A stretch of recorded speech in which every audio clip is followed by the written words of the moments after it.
thank you very much. So now something less controversial, which is uterus transplantation. So the idea of the uterus transplantation was around for a long time, and it came to fruition in 2015 when they published the first birth after uterine transplantation. This was a living related donor. Now in transplantation you can use deceased donors or living donor. So that was the first one. This was the first one in the United States in 2017. And this is our first that was born at the Cleveland Clinic from a deceased donor. So this is the one where we're doing the C-section. This is the baby that's born in call. And this is from a deceased donor. So this is the proof of concept that when you have a uterus that suffers ischemia, warm ischemia, cold ischemia, and basically dead for up to 6 to 7 hours, that this uterus can function well. So let's go through this is the team that was there, and this is the type of team that you use, because in this particular patient, after we had done the delivery, she wanted the uterus out. So what about, when do we use this? Uterine factor infertility is far more common than people think. But if you look at pure uterine factor infertility, that is not just Rokitansky syndrome, it's approximately 1 in 500. These are patients that have had myomectomies, Asherman syndrome, etc., with total destruction of the uterine cavity, and then they have no functional uterus. So the prevalence is quite high. And of course, the Rokitansky syndrome with the Rokitansky Society, which is based here in New York, are very interested in this. Now, I'm not an ethicist, so I'm going to really not talk so much about this. But the concept is, this is given to me by an ethicist. This is one of the explanations we had in the Lancet when they published the first paper. They asked me to give a comment, so I immediately asked the bioethicist to work with me.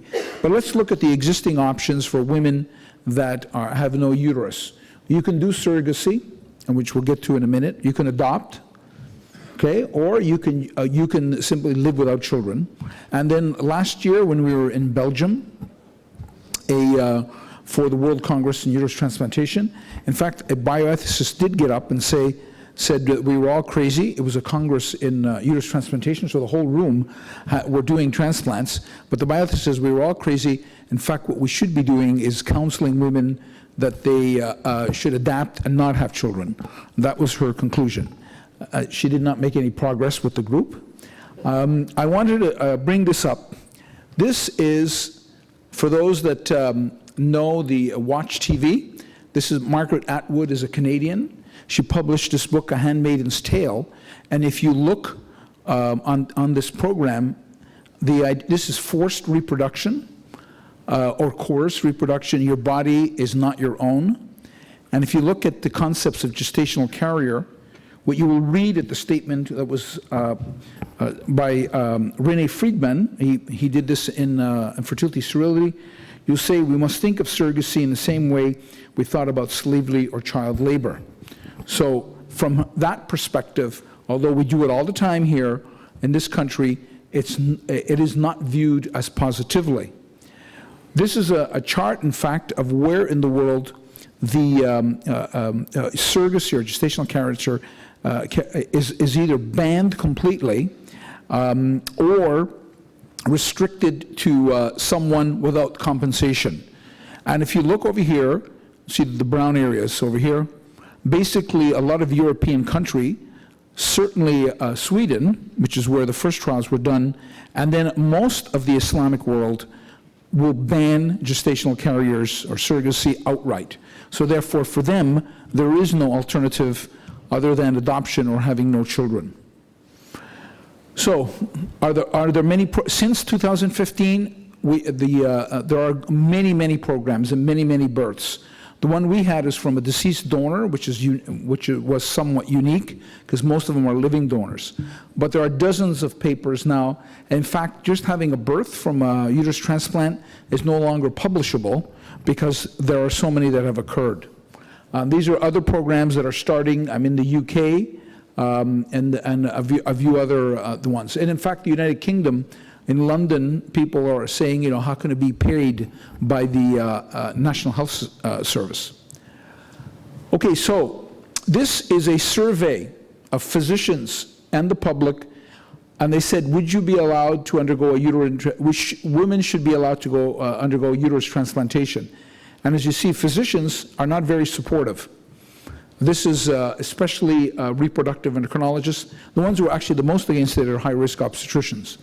But if you ask the public, the majority will support this concept. This is the most interesting survey. This is a survey, so these things are called vascular composite allographs, meaning it's just the way they classify it. It would be classified with the face, it would be classified like a hand. So they surveyed the public, and you see on the far left, they ask, would you support? And as you see, you can see very strong support or oppose. And if you see for the face transplant, hands, legs, penis, which they use for those that have had trauma from mostly military officers, and then uterus. So you see the public strongly supports the concept. The most fascinating thing is on the right, where they ask the same patients, would you be willing to give your face, your uterus, your hands, or your penis for transplantation? And the most interesting thing is that for the uterus, you see most women would be willing, or somewhat willing, to give their uterus, but when it comes to the penis, most men would not allow that for a deceased donor. So there you go. So if you want to do transplant, you need a big team, and this is the team. Now, we did the first survey, and when we didn't publicize, we just said we're going to have this on clinicaltrials.gov, and what we found was, in fact, many women that called us had acquired uterine factor infertility. So you see, acquired was actually 64%. Although most of the transplants now have been done on Rokitansky syndrome, many women are for postpartum hysterectomy, or again, hysterectomy for fibroids, hysterectomy for Asherman's, and they have presented. So the group is actually quite wide and very interested. So there's three types of donors actually. This is an altruistic living donor, meaning this is someone who says, I'm giving my kidney, I don't care who gets it. And that is the altruistic one, and in fact is used for kidneys. And there are many people that say, I have 2 kidneys, take 1. So this is altruistic. In the Dallas group in the United States, in fact, almost all of their donations of the uterus was altruistic. So it was non-designated, meaning that the woman says, I'm done with my uterus, you can have it. And they've done 20. The program in Sweden and a variety of other programs, usually it's the mother that comes in, or a sister, or someone who's had children.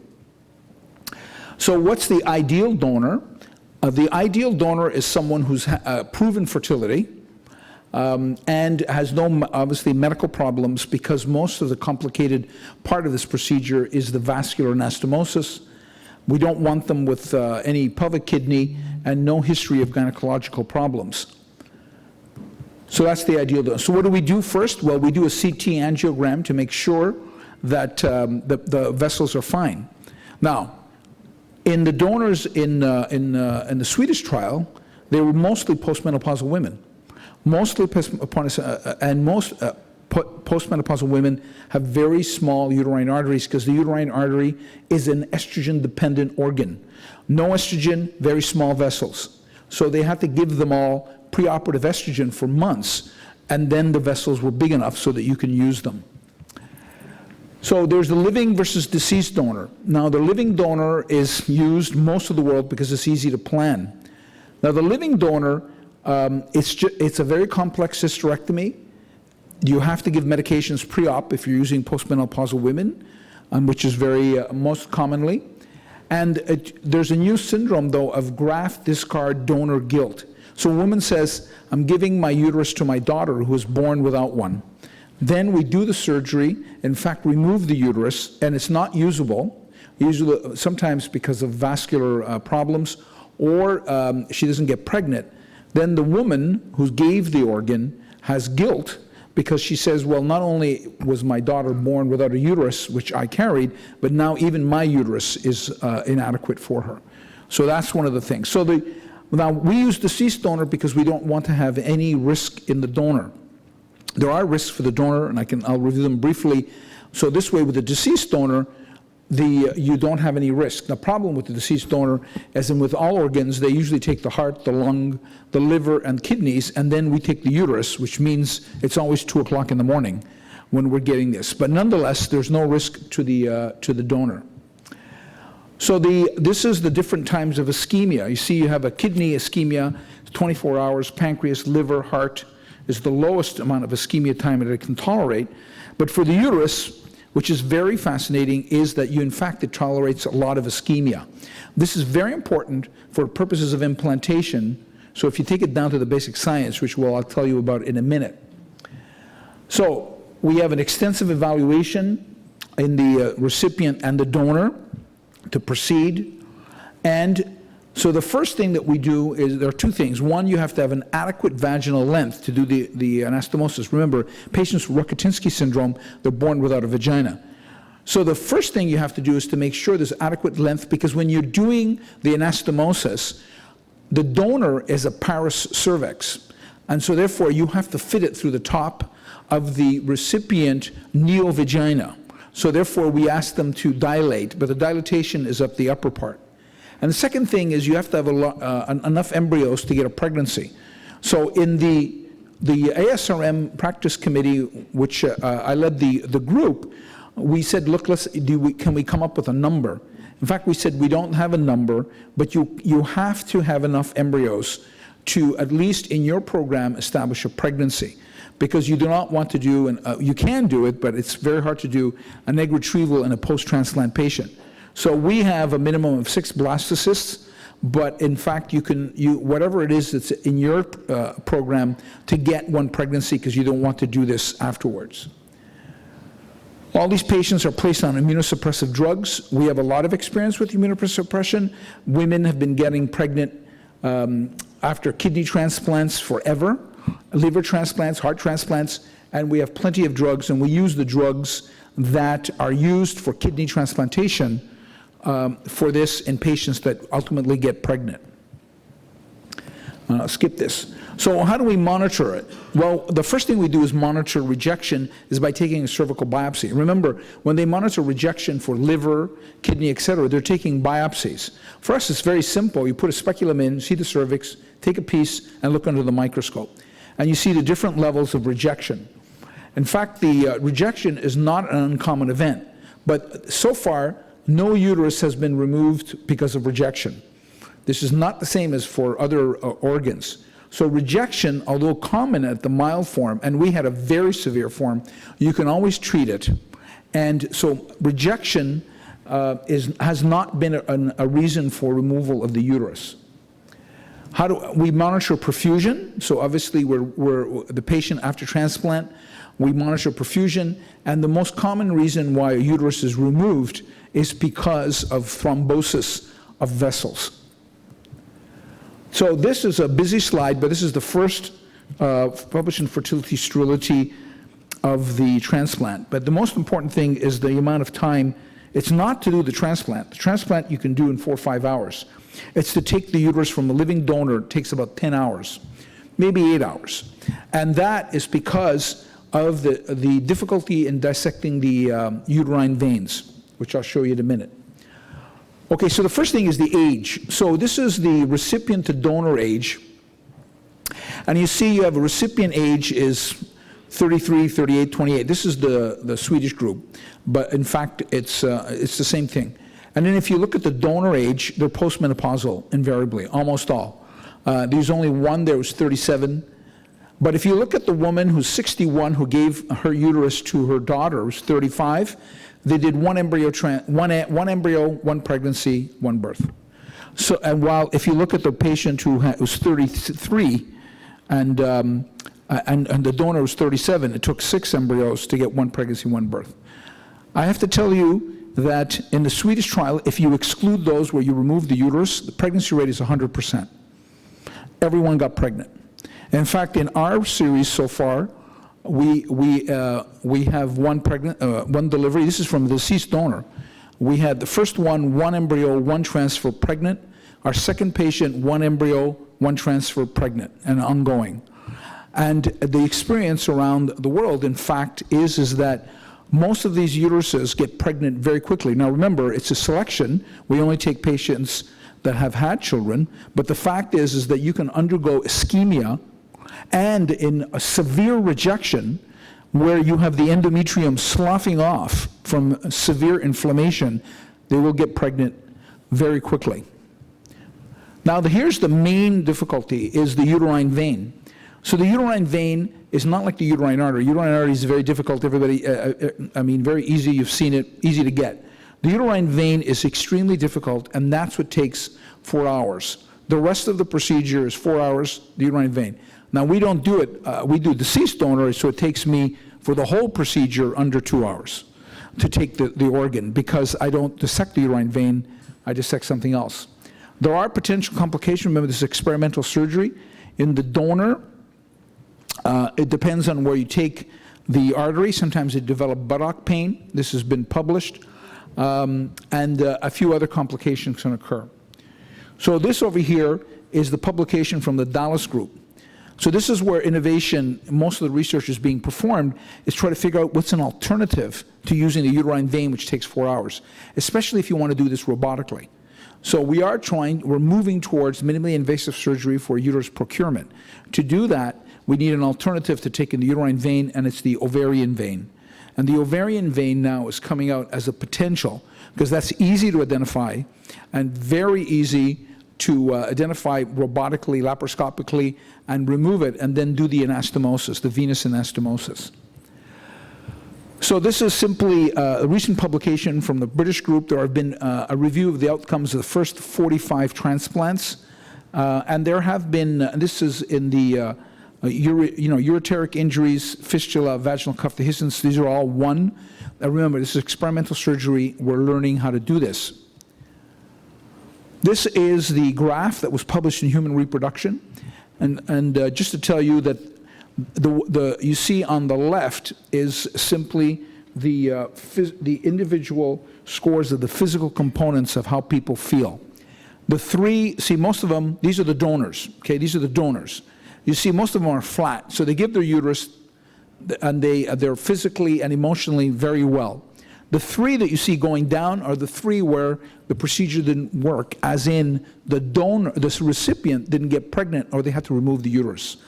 So women that are donors become depressed if there is no success in the procedure. And remember, the success of the procedure is not about embryo transfers or anything. You put the embryos in, they get pregnant. It's all about removing the uterus because of either infection or thrombosis. Okay, so this is our program in deceased donor transplantation. We've already gone through this. And this is the history of those that are recipients. The recipient is, again, if you look over here, hemoperitoneum, graft, it's all about thrombosis. Now this is a deceased donor. The one on the right is my surgery that I do for endometriosis. It's pretty straightforward. And you see, to dissect out the uterine vein takes some skill. On the left is when I do it from a deceased donor. As you see, the woman is deceased, so I can take the internal iliac and not have to bother with the dissection of the rest. It just comes out. This is just my hands on the uterus, and I've dissected to the left external iliac vein. So this on the left is the uterus with its vascular pedicle from a living donor, and on the right is the deceased donor. So you see the entire parametrium and vessels, you just simply take them from the pelvic cavity. Now the main problem are the veins. The veins is not one simple structure. As you see on the left, the vein is just a plexus as compared to the artery, which is on the right of the X-ray or the cartoon, which is one single vessel. So easily done for the artery, complicated for the vein. So the next thing that we've identified is stenosis of the upper part of the vagina. Now for infertility doctors, for doing embryo transfers, in fact the hard part of the case is not putting the embryos through the cervix. It's pretty straightforward. It's actually identifying the cervix because of sometimes there's stenosis of the upper part of the vagina. So where we do the anastomosis is where you see the stitches. So where stitches are, sometimes there's stenosis there. So you have to maneuver your way past it so you can identify the cervix. Once you've identified the cervix, then it's easy to put the embryos in. So this is what a thrombosis looks like, the one on the left. So if you see, look at the blood vessels. You can see the blood vessels right here. See the blood vessels right here? These are thrombosed vessels. That's what it looks like when you thrombose it. It's not clear why they develop thrombosis, but that's the most common reason why we remove it. And I'm just going to skip this. So this is basically what it looks like. We do the anastomosis like a kidney, and that's what it looks like once we've done the anastomosis. So this is the external iliac artery. This is the artery that goes to the uterus. So you see over here, external iliac artery, an artery that goes to the uterus. And this is what an MRI of a transplanted uterus looks like. This one here. It looks the same as any other uterus. And this has undergone 6 hours of ischemia. I won't show this video. This is just to show you that the patients do very well. There are very few complications. The preeclampsia in pregnancy, we think, is due to the fact that most of these are Rokitansky syndrome that have one kidney. But it could be due to other things. These are the birth weights. Again, there's nothing extraordinary. These children now are the ones from the Swedish trial is almost 4 years old. So what we're trying to do is simplify the procedure to make it more worldwide. So one of the things is that we said, what can we use the ovarian vein instead of the ovarian? The uterine artery is fine. The ovarian vein is what we want to use. And this is what the uterine vein looks like right here. Now the only one who knows in the audience how difficult this is sitting right in front of me because he's done it before, which is to anastomose the ovarian vein. But nonetheless, what we do is we anastomose it through the external iliac vein. So we're not doing a vein-to-vein anastomosis. And the microsurgeons in our place that do a lot of flaps and things think this is a very straightforward procedure. So to conclude, first of all, let me show you where I'm from the Cleveland Clinic, but I've moved to London, England. This is my new hospital right here. My new hospital is right there. And our neighbor is this person right here, whose real estate has increased the real estate value of our hospital over here. And so this is a surgical hospital that we're developing in London. And on that note, thank you very much. Thank you very much for a very exciting lecture, which is open now for discussion. That really is fantastic. It's I'm blown away, and I've done a lot of microsurgery. Yeah, I know. This is fantastic what you've done. Is it 6 hours of warm ischemia time or 6 hours of cold that it'll take? How do you handle that? Right. So it's 6 hours of cold ischemia. Oh, okay. Yeah. So the warm ischemia, for those that are not transplant surgeons, is when there's when essentially you're taking out of the media, which is cold, and you're putting it into the pelvis, and now you have to do the anastomosis. So the time when you take it out of the cold, put it inside the pelvis, and start doing the surgery, there's no flow, and it's not cold, so it's called warm ischemia. Usually what happens is when we do it from a procurement, once they have dissected everything, they cross-clamp the aorta, and then they put cold fluid to go through the entire vessels, so that they can take out the heart, etc. And that cold fluid goes through the uterus. All the blood's gone, and now you have cold ischemia. Now, the most important thing for those that are biologists, which is what we're interested in, is ischemia reperfusion injury. So when you cause ischemia to an organ, it could even be the ovary, to tell you honestly, any organ, that ischemia, when you reperfuse the organ, there's an injury, and the vessels are far more leak, and you can have injury. And sometimes we think the one that you saw there, that thrombosed, that uterus there, in fact, was from a woman who did not have children. And we think that because of the high flow, that she had an ischemia reperfusion injury that led to thrombosis. Well, that's amazing. Yeah. So 6 hours cold, and how much It's time about an more? hour. About an They hour, can do the anastomosis within an hour. Oh, fantastic. Yeah. Thanks. Okay, thank you. Hi, thank you for your presentation. I was just wondering, what do you think accounts for the decreased rate of rejection of the uterus when it's implanted? Sorry, I didn't hear. We cannot hear Sorry. you. What accounts for the decreased rate of rejection of the uterus once it's inside the body? Right, no, there is rejection. It just, we never had to remove, no one of the 45 cases had to remove the uterus. So there's, oh yeah, it rejects.